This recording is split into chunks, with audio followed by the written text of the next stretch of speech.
19e jour de tournage. Alors, les comédiens se préparent à entamer une nouvelle journée de travail. Au Québec, c'est assez rare de pouvoir observer dans la même loge des comédiens comme Rémi Girard, connu pour son interprétation dans Les Invasions barbares, moi, Louise Portal, qui est joué dans Vers le Sud aux côtés de Charlotte Rampling, et Gaston Lepage, qui a joué dans L'Âge des Ténèbres. Nous représentons à nous trois une facette très internationale du cinéma québécois. À nos côtés, une nouvelle génération tout aussi talentueuse, incarnée par des acteurs prometteurs comme Jean-Nicolas Véraud et Patrick Drolet. J'ai à peu près 3 lignes sur les acteurs. Alors aujourd'hui, notre caméra ne suit pas le tournage. On décide de retourner à Chicoutimi dans l'atelier des décorateurs pour observer un phénomène assez rare dans la région, la reconstitution d'un appartement parisien. En effet, pour des raisons d'organisation du plan de travail, les scènes se déroulant dans l'appartement parisien du personnage de Catherine vont être tournées sur place, à Chicoutimi. Derrière les rideaux noirs, tout est entièrement reconstruit.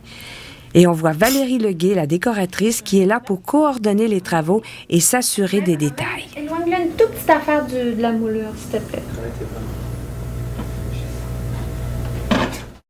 20e jour de tournage. Il est midi et pourtant on tourne une scène de nuit. Aujourd'hui, toutes les scènes se passent dans le restaurant La Patate à Michel et se déroulent une fois le soleil couché. Alors pour ces raisons, les éclairagistes recréent la nuit artificiellement en tirant un rideau noir autour du restaurant et en masquant les fenêtres. Unlike what happened to some people after Ladies' Night, which can also end in a blackout. C'est pour les Français. Oh ben oui. Ben comment on appelle ça, un blackout? Un noircissement. Un noircissement. Le contraire de Michael Jackson. Mais après une nuit, un blanchissement. Un blanchissement. Pendant ce temps, le réalisateur Robert travaille son découpage technique. Et dans la cuisine, tout le monde s'active. Les décorateurs et les accessoiristes préparent les plats qui seront nécessaires aux scènes du jour. À l'extérieur, l'équipe des décorateurs installe des arbres pour créer une petite forêt au pied de l'auberge. Forêt qui servira de décor à de futures scènes. Et pour faciliter l'aménagement des arbres, eh bien, les techniciens au décor font appel à de la main-d'œuvre locale.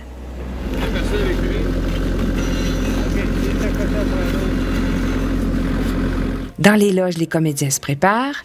Gaston Lepage, qui interprète Tigui, et Vincent Bilodeau, qui incarne le personnage de Raymond le restaurateur, travaillent leur texte. Ben c'est bien, au moins t'es là. Inquiète pas, un Français, on achève ça à la poutine. La poutine, ça c'est un plat populaire au Québec. Il est constitué de frites et de fromage frais que l'on recouvre d'une sauce brune de type barbecue qui fait fondre partiellement le fromage. Pour réussir une bonne poutine, il faut absolument maîtriser la cuisson des patates. Petite leçon particulière avec le maître des lieux. Oui, après nous, tous les patates ont commencé à pointer jaune, là. Les accroches, tu laisses monter ton huile. La chaleur de ton huile au maximum. En fait, ton huile est faite. Voilà, tu renvoies des patates dans l'huile, tes patates vont rouler. Ensuite, ça va changer le goût de ta patate.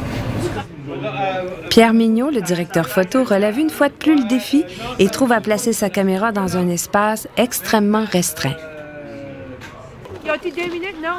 Brigitte Leblanc, la troisième assistante à la réalisation, accueille les figurants qui seront requis pour incarner la clientèle du restaurant. Parmi eux, Laurent Thibault, le vrai maire du village de Sainte-Rose-du-Nord. Retour dans la salle de restaurant. Aujourd'hui, on tourne la scène 48, dans laquelle Pierre Richard et Sylvie Testu découvrent justement cette fameuse poutine.